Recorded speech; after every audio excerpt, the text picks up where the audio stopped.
नमस्कार, मैं निशा ठाकुर और आप देख रहे हैं मेट्रो मुंबई। वक्त हो चुका है टॉप 10 बुलेटिन का। तो आइए एक नजर डालते हैं मुंबई की 10 बड़ी खबरों पर।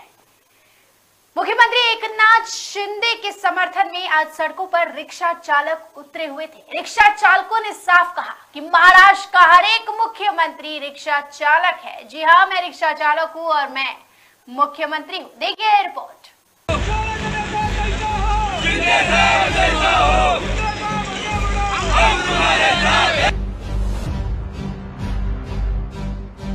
कि हमारे हर रिक्शे वालों को लग रहा है कि हमारी रिक्शा लाल बत्ती बन गई है।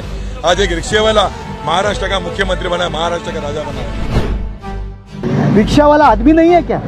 उसको जीने का, उसको खुद की डेवलपमेंट करने का, उसको नगर सेवक होने का, आमदार होने का अधिकार नहीं है क्या?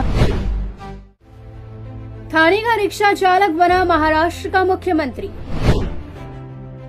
एकनाथ शिंदे को मिला रिक्शे वालों का समर्थन। हर रिक्शा बनेगी लाल बत्ती की गाड़ी।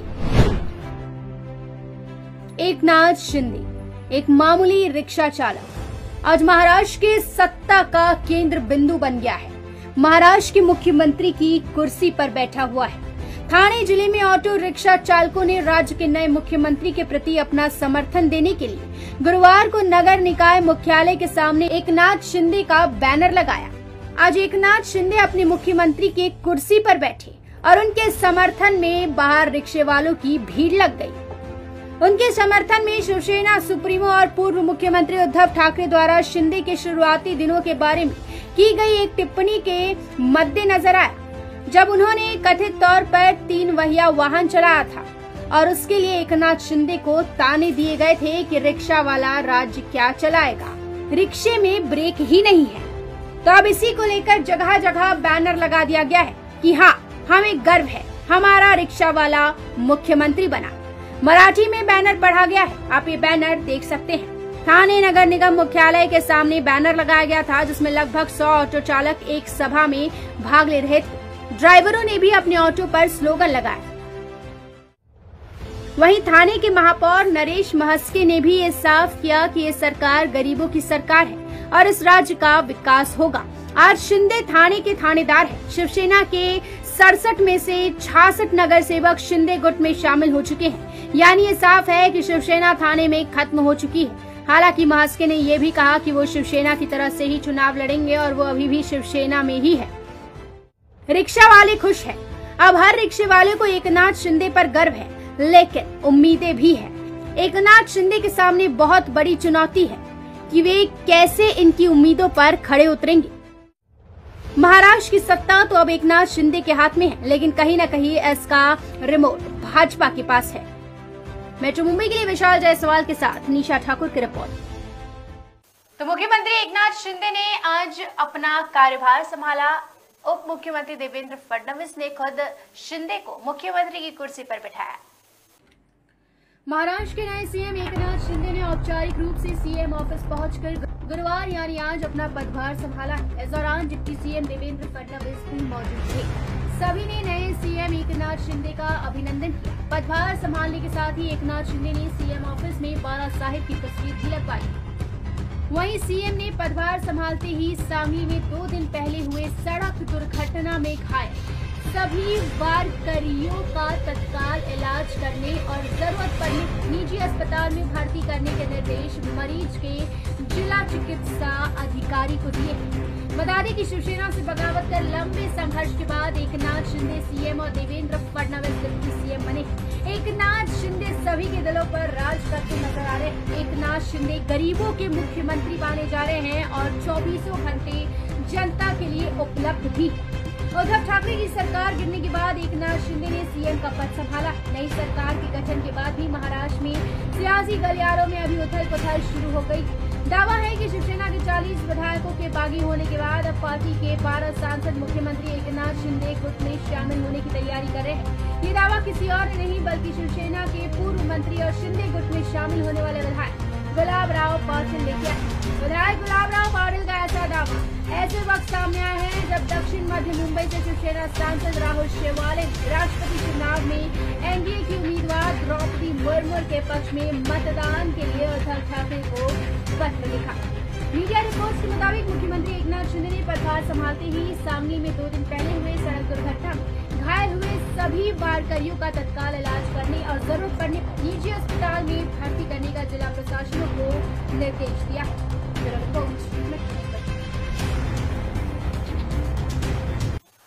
तो महाराष्ट्र में बारिश जानलेवा बनती हुई नजर आ रही है। अब तक बारिश के कारण 65 लोगों की जान गई है।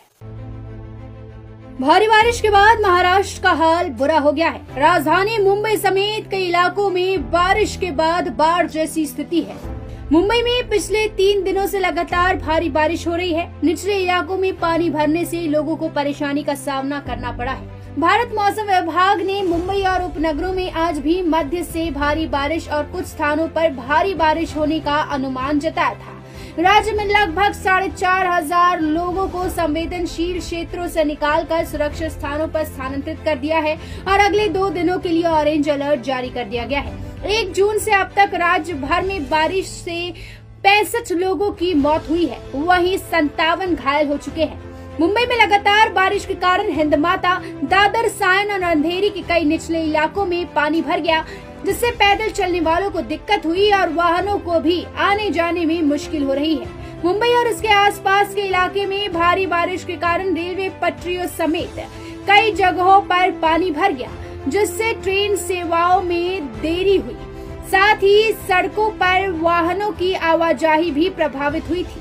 आईएमडी ने अगले 4 दिनों में महाराष्ट्र के लिए भारी बारिश की चेतावनी दी है। सीएम शिंदे ने अधिकारियों को एहतियात बरतने का निर्देश दिया है। एनडीआरएफ की 13 टीमें तैनात की गई है। Bureau report, metro Mumbai.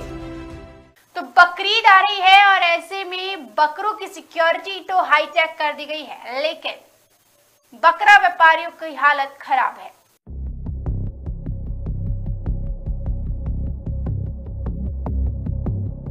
दुख ये होता है, कहां है अबू हसीम आजमी, कहां है असलम शेख, कहां है नसीम खान, नवाब मलिक तो जेल में। कहां है राष्ट्रवादी के कार्यकर्ता, कहां है कांग्रेस के कार्यकर्ता, कहां है समाजवादी के कार्यकर्ता। एमआईएम तो खुले, एमआईएम सिर्फ इलेक्शन में आती है, हैदराबाद की बिरयानी आती है, बकबक करती है और हैदराबाद फिर चले जाती है। बकरीद आ रही है और बकरीद के दौरान बकरियों की कालाबाजारी और चोरी बढ़ जाती है। इन सब के मद्देनजर प्रशासन अलर्ट है। महाराष्ट्र की देवनार बकरा मंडी भारत ही नहीं एशिया की सबसे बड़ी बकरा मंडी है, किंतु इस बार देवनार की हालत खराब है। बकरा पशुओं को सुविधा नहीं है, जिसका असर उनके व्यवसाय पर भी पड़ा है। खरीदार नहीं है, विक्रेता को बेचना भी महंगा पड़ रहा है। ऐसे हालात में बकरा व्यापारियों का काफी नुकसान हो रहा है। देवनार बकरा मंडी के हालात पर अब राजनीति भी शुरू हो गई है। बीजेपी नेता हाजी अरफात ने देवनार बकरा मंडी के हालात को व्यापारियों के खौफ के हालात से जोड़ा है। बीजेपी नेता हाजी अरफात ने देवनार बकरा मंडी के खराब हालत का जिम्मा पहले तो महाविकास अघाड़ी के मुस्लिम नेताओं पर फोड़ा है। हाजी ने कहा कि बीएमसी महापौर इसका जवाब दे। मुंबई की देवनार मंडी देश ही नहीं एशिया की सबसे बड़ी बकरा मंडी है। जितने बकरे की खपत यहाँ पर है, उतने बकरे यहाँ तो होते नहीं। इसीलिए राजस्थान, यूपी जैसे कई जगह से लोग यहाँ आते हैं। अभी भी लोग खड़े हुए हैं, लेकिन पुलिस आने ही नहीं दे रही है। बकरा पालन एक ऐसा व्यवसाय है जिससे छोटे किसानों से लेकर बड़े किसान जुड़े हुए हैं। देश में 3.301 करोड़ लोग बकरी पालन से जुड़े हुए हैं। भारत बकरे के मांस का दुनिया की सबसे बड़ा निर्यात देश है। एपीडा के आंकड़ों के अनुसार भारत ने साल 2018-19 में 18,425 मीट्रिक टन मांस का निर्यात किया, जिसकी कुल कीमत 790.65 करोड़ रुपए थे। भारत यूएई, सऊदी अरब, कतर, कुवैत और ओमान जैसे देशों को मांस निर्यात करता है। भारत देश में बकरी पालन में नंबर 1 पर राजस्थान, दूसरे पर पश्चिम बंगाल और तीसरे पर उत्तर प्रदेश का नंबर आता है। संजय राउत ने बागियों से आज साफ सवाल पूछा है कि आखिर आपकी बगावत का कारण क्या था।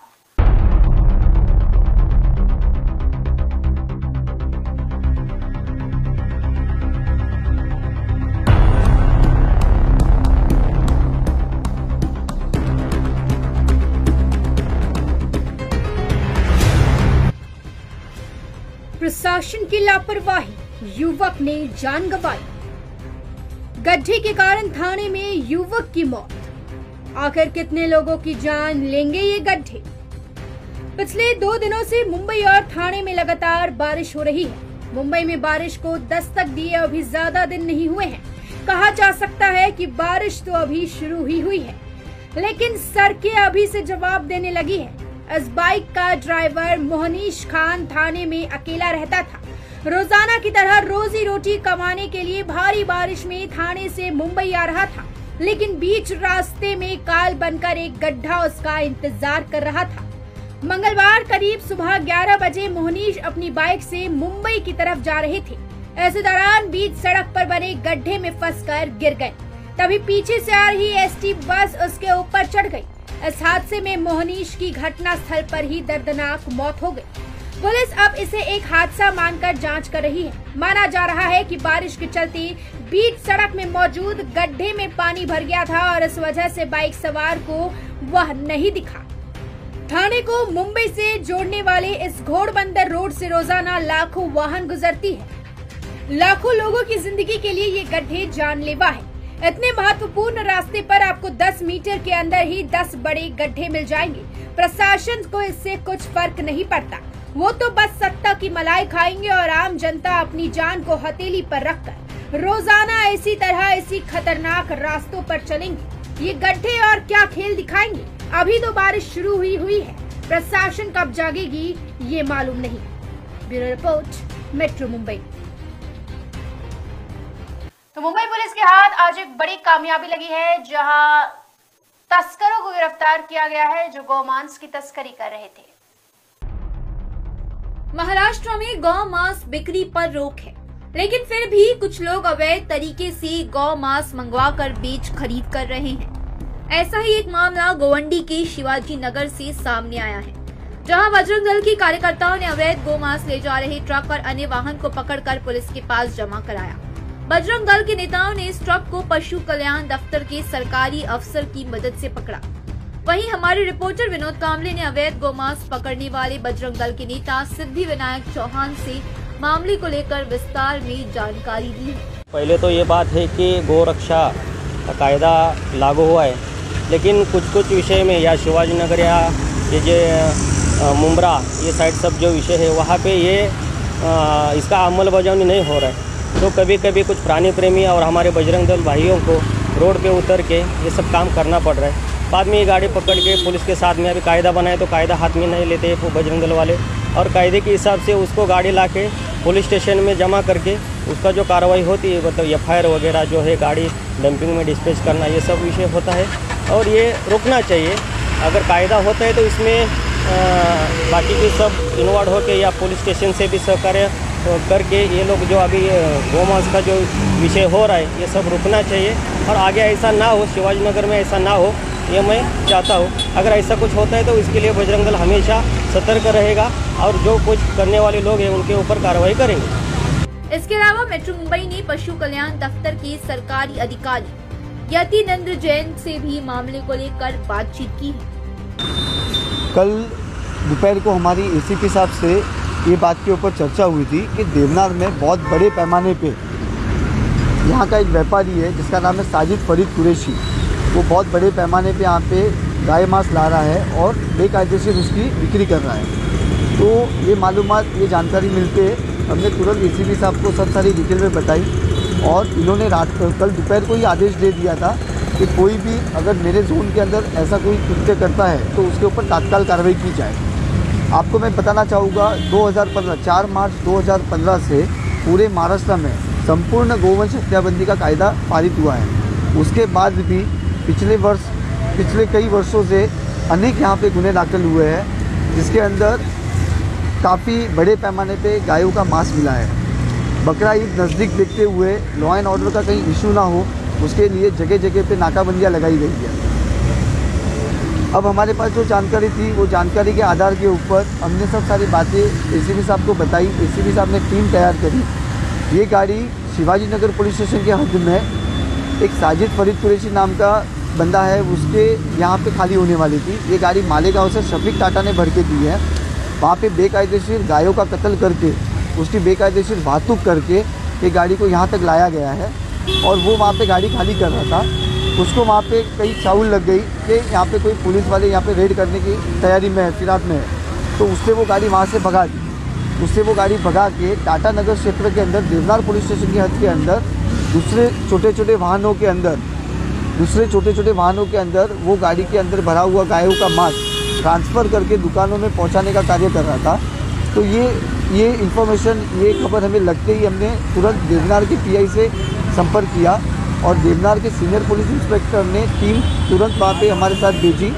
और जब हमने टीम वहाँ पे भेजी, जब हमारे साथ वहाँ पे टीम आई तो उस समय पे वहाँ पे कुछ 8 से 10 लोग बड़ी ट्रक जो मालेगांव से भर के आई थी, वो उसका पूरा गायों का मांस वो दूसरे छोटे वाहनों के अंदर ट्रांसफ़र कर रहे थे। और ट्रांसफ़र करते हुए पुलिस वालों ने रेड हैंडेड उनको पकड़ा है। उसके बाद ये सब सारी गाड़ियाँ और 10 आरोपियों को पुलिसों ने हाथों हाथ रेड हैंडेड पकड़ के इनको पुलिस स्टेशन लाया। इनके ऊपर गुना दाखिल करने की प्रक्रिया चालू है। आपको बता दें कि इससे पहले भी अवैध गौ तस्करी के मामले सामने आ चुके हैं। वहीं पुलिस भी अवैध गौ तस्करों के खिलाफ लगातार कार्रवाई करती रहती है। मेट्रो मुंबई के लिए विनोद कामले के साथ राजेश सोनी की रिपोर्ट। तो पवई इलाके में आज एक शॉपिंग मॉल में आग लग गई।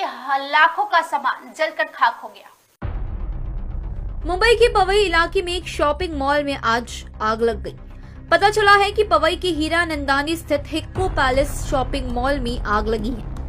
आग सुबह करीब 6 बजे लगी। आग की सूचना मिलते ही दमकल की गाड़ियां मौके पर पहुंच गई। एक वरिष्ठ अधिकारी के अनुसार आग से मॉल में रखे सामान को बड़े पैमाने पर नुकसान हुआ, लेकिन अब तक किसी की जान जाने की खबरें नहीं है। हिक्को पैलेस शॉपिंग मॉल में लगी आग काफी भीषण बताई जा रही है। फायर ब्रिगेड को लेवल 2 की कॉल दी गई।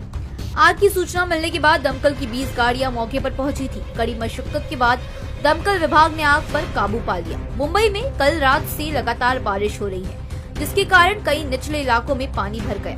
वहीं आज सुबह पवई के हीरा नंदानी इलाके में भीषण आग लग गई। स्थानीय लोगों ने आग लगने की सूचना दी। दमकल विभाग द्वारा आग पर काबू पा लिया गया। अब तक किसी के हताहत होने की सूचना नहीं है, लेकिन मॉल में रखा लाखों का सामान जलकर राख हो गया। मुंबई नगर निगम के अधिकारियों ने कहा कि पवई के हीरा नंदानी इलाके में मुख्य सड़क पर सुबह करीब 6:15 बजे एक मॉल में आग लगी। अधिकारी ने कहा कि अब तक किसी के हताहत होने की खबर नहीं है, लेकिन लाखों का सामान जल गया। आग लगने का कारण भी अभी स्पष्ट नहीं हुआ है। इस बीच पवई मुंबई के सबसे प्रसिद्ध स्थानों में से एक है। Bureau report, metro Mumbai. ये थी मुंबई की 10 बड़ी खबरें और आप देख रहे थे टॉप 10 बुलेटिन। रोज रात मेरे साथ देखिए मुंबई की टॉप 10 बुलेटिन सिर्फ मेट्रो मुंबई पर। धन्यवाद। चलती लोकल से युवती को